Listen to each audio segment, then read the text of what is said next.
चिड़िया चुग गई, अच्छे काम अभी कर लो, आखिरी में ये पछतावा ना रह जाए कि ये और कर लेते। बुरे काम मत करना। आजकल के लड़कों ने क्या सोच रखा है, यार मर तो जाना है, दारू पी के मरो, मरना तो है ही, ये करके मरो। ये सब थ्योरी तुम्हारी ठीक नहीं है। मरना ही है तो पाप करके क्यों मरें, किसी का दिल दुखा कर क्यों मरें, किसी के होंठों पे मुस्कान भर के मरेंगे, किसी को सुख पहुंचा कर मरेंगे। मरना ही है तो पाप करके क्यों, पुण्य करके मरेंगे। भरत जी ने मन मृग में लगाया, उन्हें मृग बनना पड़ा। यमराज जी ने कहा जाओ, मृग बन के जंगल में आए और तीसरा जन्म फिर मनुष्य का मिला। भगवान ने कृपा करके मनुष्य का जीवन दिया। अब की बार भरत जी चुप हैं, मूर्खों की तरह, इसलिए नाम पड़ा जड़ भरत। सिंधु सौवीर देश के राजा को उन्होंने उपदेश किया और उनकी परम गति हुई। दानव भगवत धाम गए। 28 प्रकार के नरकों का वर्णन है भागवत जी में। नरक कितने तरह के होते हैं मैया? 28 जो जैसा पाप करेगा वैसे वाले नरक में जाएगा। मैया आप लोग नरक जाओगी? नहीं?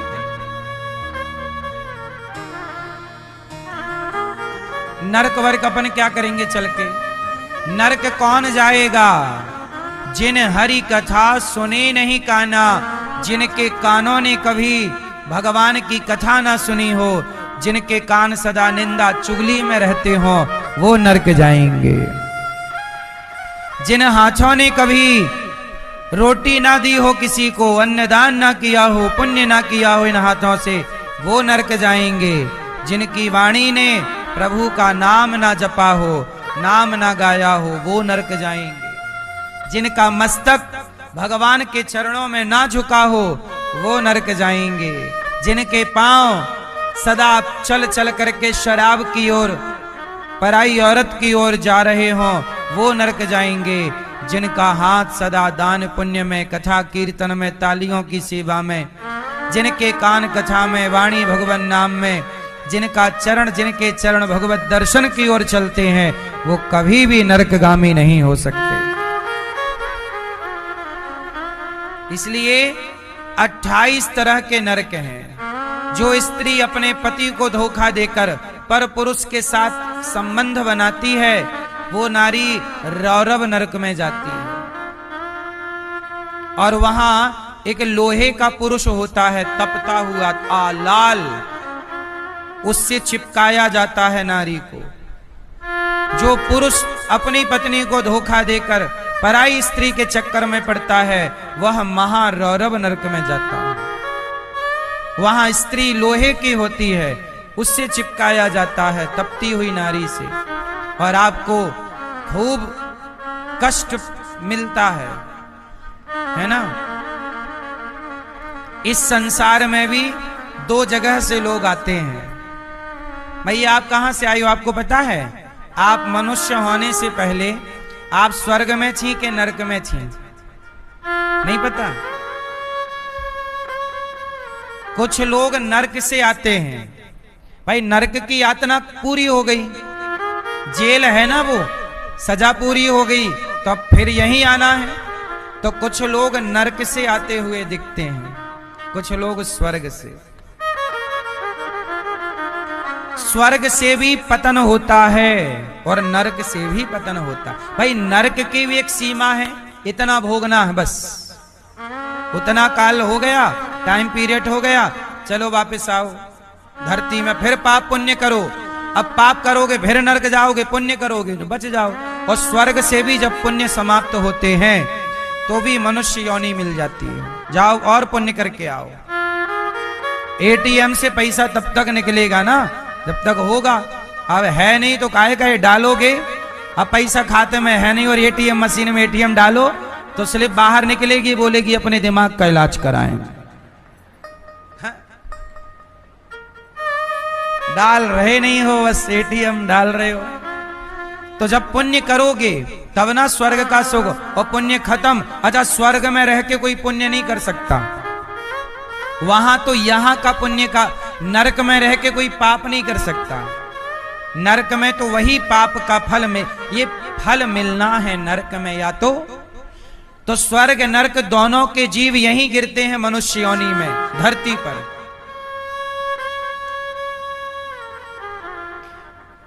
स्वर्ग नरक से एक तीसरा ऑप्शन भी होता है, बताओ क्या? मोक्ष, मुक्ति। क्या? मोक्ष, मुक्ति, एक ही बात है, मुक्ति मोक्ष। गोलोक, साकेत, वैकुंठ, निकुंज लीला, निकुंज में भगवान वास दें, निकुंज में बुलाएं, तो ये सब मोक्ष के अधिकारी लोग हैं। तो स्वर्ग या नरक, अच्छा स्वर्ग नरक से बचना है, मोक्ष जाना है, तो क्या करना पड़ेगा? जैसे आपने पाप किया तो नरक, पुण्य किया तो स्वर्ग, तो फिर मोक्ष वाला कौन है? बता, मोक्ष वाला कौन हो? क्या करना पड़ता है मोक्ष के लिए? कौन बताएगा? ये मैया बता चलो। पाप से क्या मिलेगा? नरक। पुण्य से क्या मिलेगा? तो ये बताओ मोक्ष किससे मिलता है? चश्मा वाली मैया।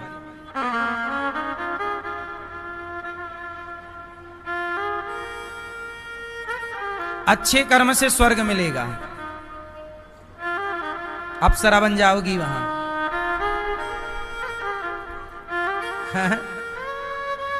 हैं? बताओ मैया, स्वर्ग बैकुंठ किससे, मोक्ष किससे मिलता है? चश्मा वाले दादाजी नहीं बताओगे? गुस्सा है क्या? पीली मैया,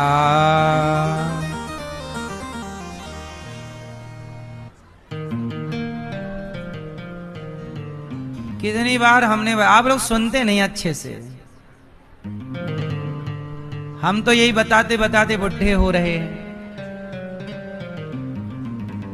मैया, पीछे वाली मैया, सोफे वाली, तीनों मैया बताओ, ब्रह्माणी, रुद्राणी, बताओ क्या करें कि मोक्ष मिल जाए? क्योंकि पाप से नरक मिलेगा और पुण्य से स्वर्ग। मोक्ष के लिए क्या करना पड़ेगा?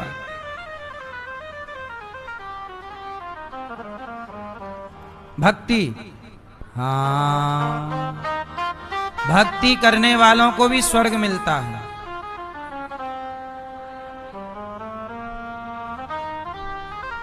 कितने भक्त स्वर्ग गए? मेरे पास लिस्ट है, कहो तो बता दूं। कितने भक्त, और हम लोग क्या भक्त होंगे, जितने बड़े बड़े वो थे सब स्वर्ग गए।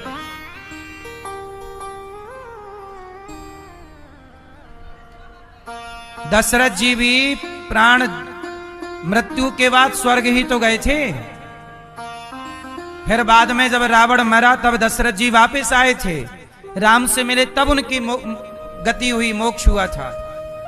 सोचिए, दशरथ जी भी पहले स्वर्ग ही गए, तो दशरथ जी से बड़े तो हम में से कोई नहीं है। तो बड़े बड़े भक्त भी स्वर्ग की ओर ही कूच करते हैं। पर मोक्ष का एक रास्ता है, इसी को जानने के लिए, इस मोक्ष के रास्ते को जानने के लिए ही भागवत सुनी जाती है, वरना सारा संसार स्वर्ग नरक में उलझा रहता है। इसलिए चाहिए। तो बताऊं कि नहीं? किस किस को बताऊं कि बैकुंठ का, मोक्ष का रास्ता क्या है? भाई आप लोगों को नहीं सुनना तो हाथ उठाओ, सुनो। पाप करोगे नरक, पुण्य करोगे स्वर्ग। और सीधी सी बात है, भगवान के श्री चरणों में आत्म समर्पण कर दीजिए तो बैकुंठ, मोक्ष। मुक्ति कब है? जब जीव समर्पण करता है। समर्पण, आप बता सकती हो समर्पण किसे कहते हैं? छोड़ देने की बात नहीं है। समर्पण, समर्पण क्या है? ठीक है, समर्पण किसे कहते? चलो समर्पण का कोई उदाहरण दे सकते हो आप? समर्पण किसके अंदर होता है? बताओ, इस संसार में समर्पण किसके अंदर दिखता है? ये मैया बताएंगी सारी। ये मैया लाल वाली साड़ी, मैया लाल पीली साड़ी, मैया बताओ समर्पण किसके अंदर है? समर्पण का उदाहरण देना पड़े तो किसका नाम लोगे?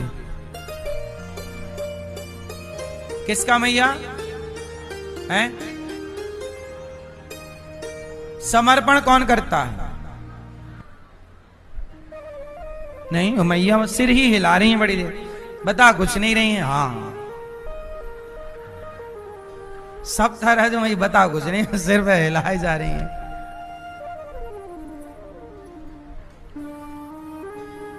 समर्पण, मैया, ये मैया, मैया यहां देखो, यहां यहां यहां समर्पण किसमें है?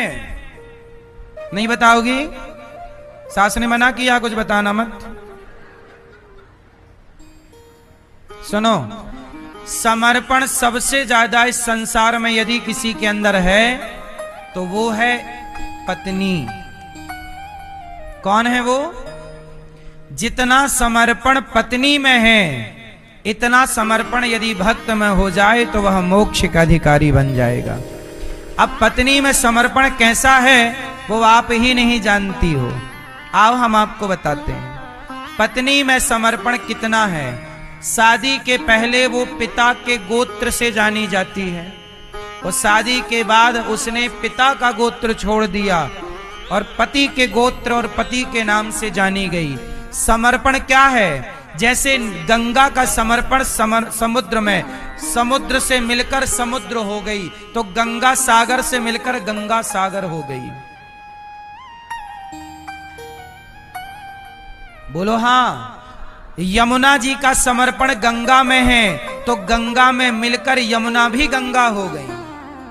प्रयागराज में यमुना जी गंगा में मिलकर क्या हो गई?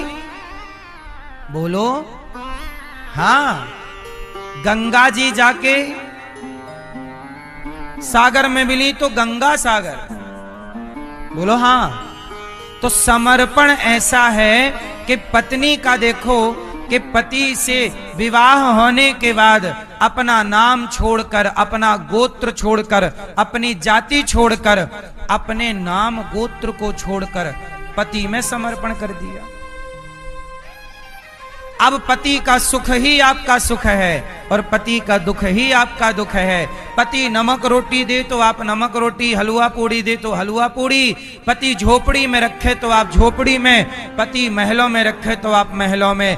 मांग आपकी, माथा आपका, सिंदूर पति के नाम का, हाथ आपके चूड़ी पति के नाम की, हथेली आपकी मेहंदी पति के नाम का, पांव आपके मोहर पति के नाम का, पेट आपका बच्चा पति के नाम का। समर्पण नारी का देखिए, जैसे नारी का समर्पण किसमें है? पति में। अब आप दो नहीं रहे, हमारे यहां पति पत्नी को कहते हैं अर्धांगिनी। पत्नी क्या हो गई अब? अर्धांगिनी, मतलब आधी पत्नी और आधा पति, दोनों को मिलाए तो एक हुआ। एक और एक कितना होता है? दो। गणित को पढ़ेंगे तो एक और एक दो हो जाएगा, लेकिन रिश्तों को पढ़ेंगे तो पति प्लस पत्नी बराबर, यहां दो नहीं होगा, यहां एक ही रहेगा। यहां दो नहीं, यदि दो हो जाए तो रिश्ता किस बात का? बोलो हाँ। तो जितना समर्पण एक स्त्री का है पति के लिए, इतना समर्पण प्रभु, जैसे पत्नी सब कुछ पति में अर्पण करती है, ऐसे भक्त सब कुछ भगवान में अर्पण कर देता। प्रभु मेरी अपनी कोई पहचान नहीं, आपसे मेरी पहचान है। आप जो कहेंगे, आप कहेंगे कि मैं महलों में रहूं तो आप मुझे महलों में रखिए। आप कहते हैं मैं झोपड़ी में, इसलिए भक्त कैसा है? झोपड़ी में रखे, मैं झोपड़ी में हूं तो शिकायत नहीं, महलों में हूं तो शिकायत नहीं, जो हो रहा है वो मर्जी परमात्मा की मानकर रहना, यही समर्पण है। और बस यही समर्पण भक्त का है। तो बात समझ में आई?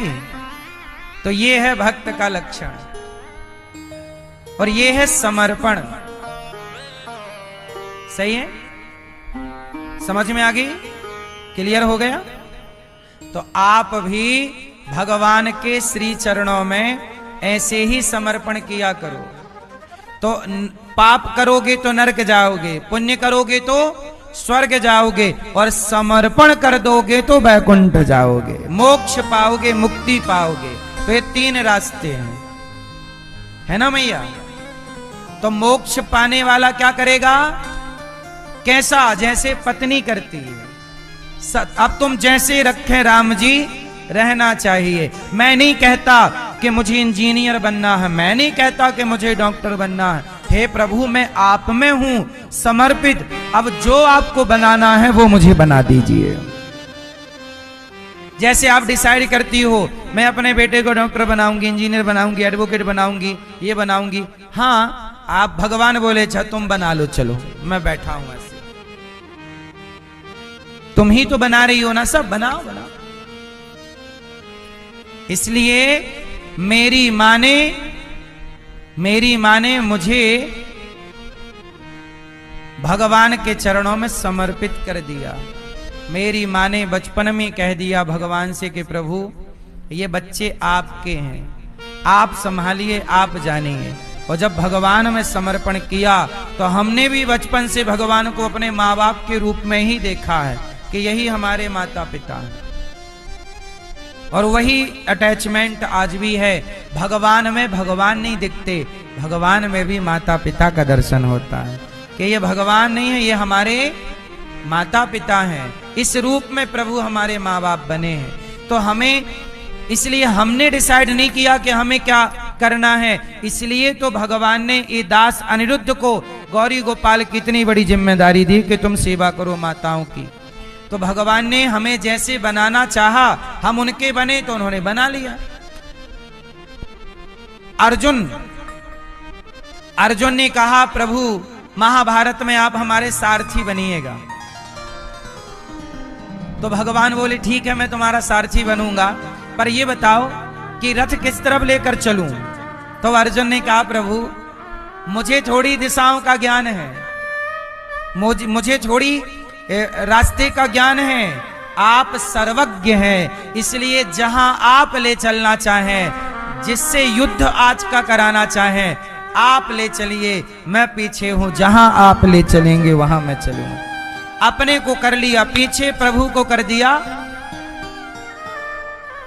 यही है समर्पण, और यही मोक्ष का रास्ता खोलेगा, वरना स्वर्ग नरक में उलझे रह जाओगे।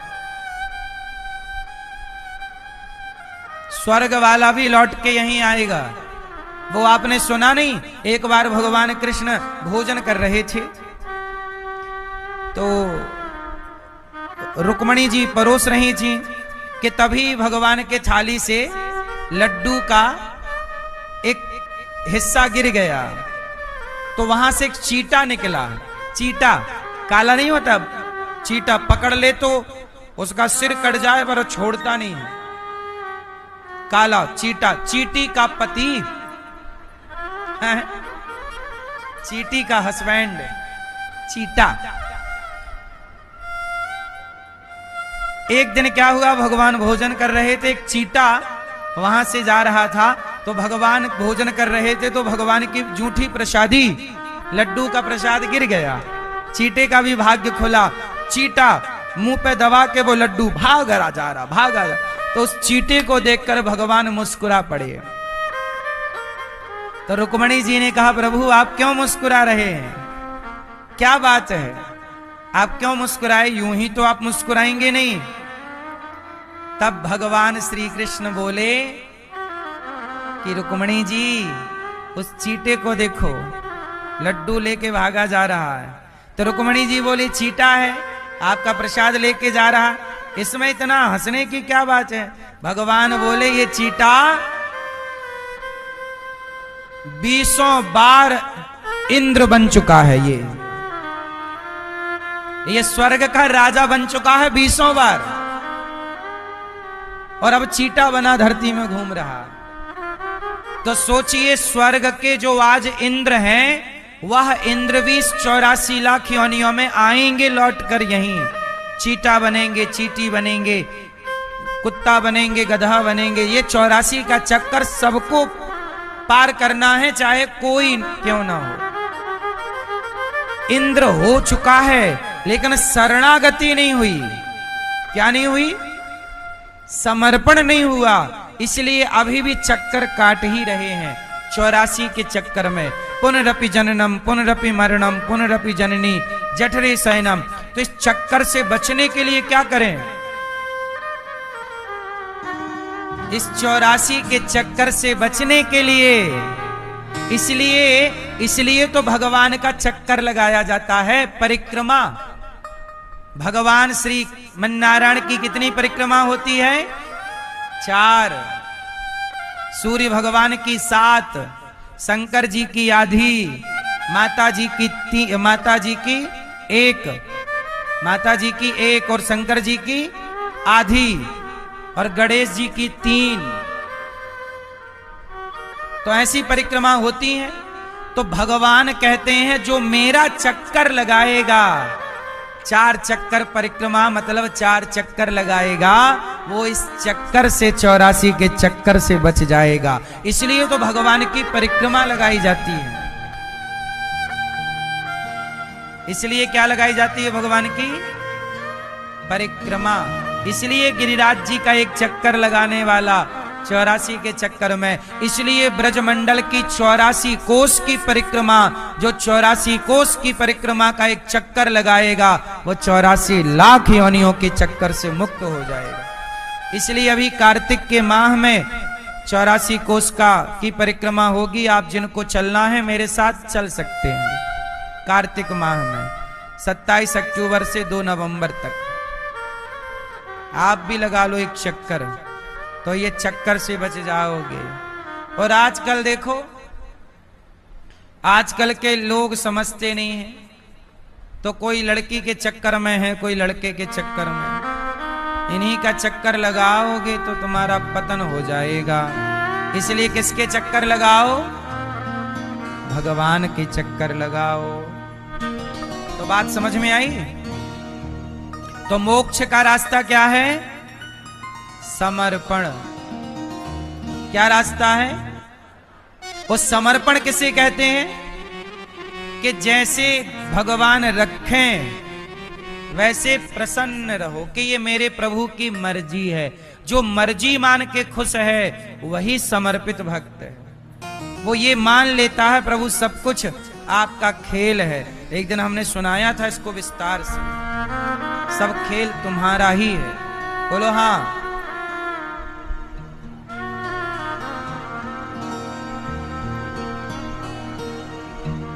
तो भरत जी ये 28 प्रकार के नरक हैं, जो जैसा पाप करेगा वैसे नरक में डाला जाएगा।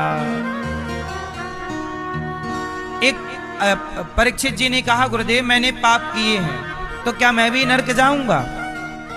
अच्छा ये बताओ कि माना कि किसी ने पाप कर लिया और आपको अब पता चला कि भाई पाप किए हैं, नरक जाना पड़ेगा, तो क्या नरक से बचने का कोई रास्ता है? पापी को नरक से बचने का कोई रास्ता है कि उसे जाना ही पड़ेगा? क्यों भैया आप बताओ, पापी को नरक जाना ही पड़ेगा कि कोई बचने का रास्ता है? दादाजी बताएंगे, चश्मा वाले, चश्मा वाले दादाजी नहीं बताओगे? बताते नहीं है कुछ आप लोग अपना ज्ञान देना नहीं चाहते हमें। भैया पीछे वाले ब्रह्मा विष्णु महेश तीनों, चलो बताओ, नरक जाने वाला पापी क्या बचने का कोई रास्ता है आप लोगों के पास? तीनों भैया बताएंगे। बैठे बैठे बैठे, क्या रास्ता है बताइए। हाँ, आपके पास क्या रास्ता है? हैं? मैया बताएंगे इस तरफ की।